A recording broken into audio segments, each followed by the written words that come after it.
ہمارے صحابہ پیارے صحابہ پیارے صحابہ پیارے صحابہ جہاں میں علی قدر صحابہ نبی کے نور نظر صحابہ جہاں میں علی قدر صحابہ نبی کے نور نظر صحابہ سبھی ہیں جنتی بشر صحابہ۔ آج انشاءاللہ ہم آپ کو ایک صحابی کی کہانی سنائیں گے۔ تو اس صحابی کا نام ہے سعد بن ابی وقاص۔ عشرہ مبشرہ میں سے احادیث کی ترتیب میں ان کا 8واں نمبر آتا ہے۔ سعد بن ابی وقاص کی جو کنیت تھی وہ ابو اسحاق تھی۔ ان کے ابو کا نام مالک تھا اور ان کی امی کا نام حمنہ تھا۔ ان کا والد بنو زہرہ سے تعلق رکھتے تھے جو قریش قبیلے کی ایک شاخ ہے، اور رسول اللہ صلی اللہ علیہ وسلم کی والدہ بھی اسی قبیلے سے ہیں، اور اللہ کے رسول کی والدہ یہ یعنی ابو وقاص مالک جن کا نام ہے، ان کی چچا زاد بہن تھی۔ تو یہ رشتہ بھی ہوا سعد بن ابی وقاص کا رسول اللہ سے۔ تو دوسرا جو آپ کی والدہ حمنہ وہ بنو امیہ سے تھی۔ بنو امیہ بھی قریش کا ایک مشہور قبیلہ ہے، تو لہذا بنو امیہ، بنو ہاشم اور اسی طرح بنو زہرہ، تو ان تینوں کے ساتھ سعد بن ابی وقاص کی بڑی قرابت تھی۔ تو آپ بچپن ہی سے بڑے ذہین تھے، پڑھنا لکھنا آپ نے سیکھ لیا، اور جب بڑے ہوئے تو جیسے قریش کا جو پیشہ تھا تجارت وہ اختیار کی۔ تو ان کی عمر ابھی 17 سال تھی کہ محمد رسول اللہ نے نبوت کا اعلان کر دیا۔ ابو بکر صدیق رضی اللہ تعالیٰ عنہ نے ایک دو دفعہ ان کو رغبت دلائی۔ سعد بن ابی وقاص خود ہی بیان کرتے ہیں کہ میں مسلمان کیسے ہوا۔ کہتا میں مسلمان ہونے سے 3 راتیں پہلے مجھے خواب آیا۔ خواب میں گہرے اندھیرے کے اندر ہوں، سمندر کے اندر ہوں اور ہچکولے کھا رہا ہوں۔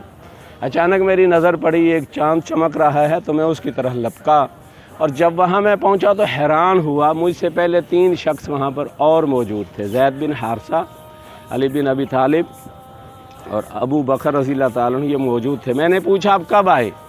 تو انہوں نے کہا ہم ابھی آئے۔ تو اسی وقت میری آنکھ کھل گئی، تو میں سمجھ گیا کہ اللہ مجھے ہدایت دینا چاہتے ہیں۔ جیسے ہی صبح ہوئی میں رسول اللہ کی تلاش میں نکلا تو اللہ کے رسول مجھے مل گئے۔ تو میں نے جا کے اپنا ارادہ بتایا، آپ صلی اللہ علیہ وسلم نے بڑی شفقت فرمائی اور مجھے کلمہ پڑھایا، اور ساتھ ایک خطاب بھی دے دیا۔ فرمایا راجل صالح، آپ ایک نیک شخص ہیں۔ تو لہٰذا سعد بن ابی وقاص اسی طرح دن گزارتے رہے۔ گھر پہنچے، ان کی والدہ کو پتہ چلا، تو یہ والدہ سے بڑی محبت کرتے تھے۔ تو ان کی والدہ نے کہا جب تک آپ دین اسلام نہیں چھوڑتے میں کھاؤں پیوں گی نہیں۔ بھوک ہڑتال کر کے بیٹھ گئی۔ حضرت سعد فرماتے ہیں مجھے والدہ سے بڑی محبت تھی، میں بار بار جا کے ان کو بتاتا کہ آپ یہ ہڑتال چھوڑ دیں، لیکن انہوں نے وہ ہڑتال نہیں چھوڑی۔ پھر میں نے آخری دن ان کو اچھے طریقے سے بتایا، کمزور ہو گئیں، لاغر ہو گئیں، کہ آپ 1 ماہ ہو، اگر آپ میں 1000 جانیں ہوں اور ایک ایک کر کے میرے سامنے نکلے تو میں دین اور اسلام کو پھر بھی نہیں چھوڑوں گا۔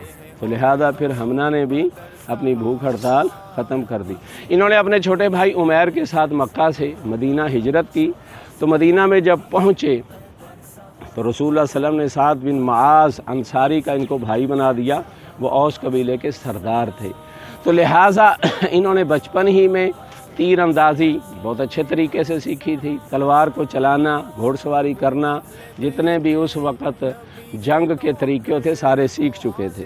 لہذا آپ سارے غزوات میں شریک ہوئے، غزوہ بدر میں، غزوہ احد میں، غزوہ احزاب میں، صلح حدیبیہ میں، فتح خیبر میں، فتح مکہ میں، فتح حنین، یعنی حنین کے غزوے میں بھی اور غزوہ طائف میں بھی آپ شریک ہوئے۔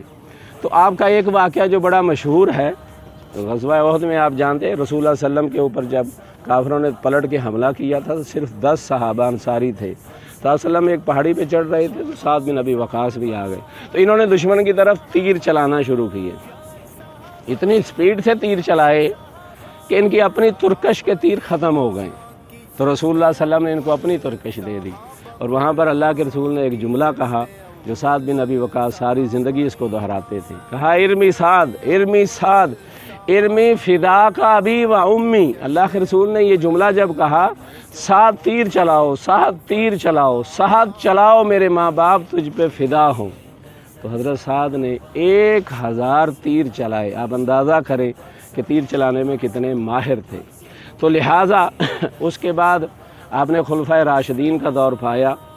تو اس کے بعد جو آپ کی زندگی کا بڑا مشہور واقعہ ہے، حضرت عمر رضی اللہ تعالیٰ عنہ نے جب آتش پرستوں کو شکست دینے کا پروگرام بنایا تو ایک بہت بڑا معرکہ تھا جس کو ہم جنگ قادسیہ کہتے ہیں.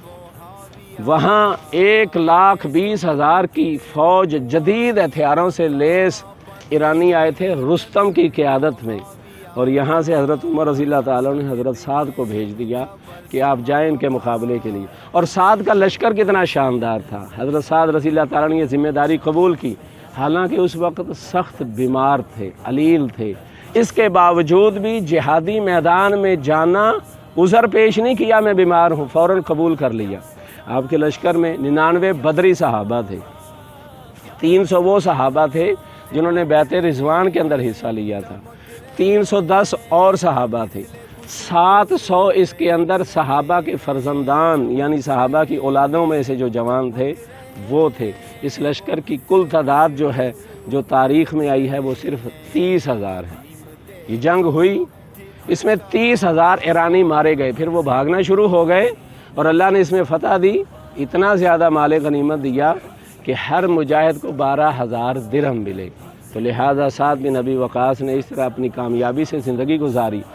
دنیا سے کتنے بے رغبت تھے کہ جب قادسیہ کی جنگ سے فارغ ہوئے تو مدائن ان کا جو بڑا دارالخلافہ تھا، آپ نے اس کے اوپر بھی حملہ کیا، اور یہ سارے علاقے کے اوپر قبضہ کرنے کے بعد سعد بن ابی وقاص جب واپس آئے تو حضرت عمر رضی اللہ تعالیٰ نے ان کو اسی علاقے کا گورنر بنانا چاہا، لیکن حضرت سعد نے معذرت کر لی کہ یہ ذمہ داری میں قبول نہیں کر سکتا، میرا یہ عذر ہے. اگر آپ کا حکم ہوگا تو پھر ہم دیکھیں گے، لیکن میرا عذر ہے کہ میں یہ ذمہ داری نہیں قبول کر سکتا.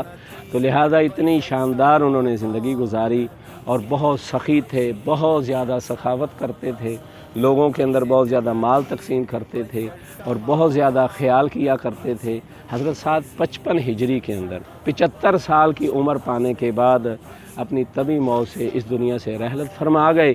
اور آپ نے جب اپنے جاتے ہوئے آپ کے مختلف اوقات میں 9 نکاح ہوئے تھے، اور آپ کی اولاد میں 17 آپ کے بیٹے تھے اور اسی طرح 16 آپ کی بیٹیاں تھیں. اللہ سے دعا ہے اللہ ہمیں ان عظیم ہستیوں کے کردار کو پڑھنے اور اپنانے کی اللہ ہمیں توفیق عطا فرمائے. اقول قولی ھذا استغفر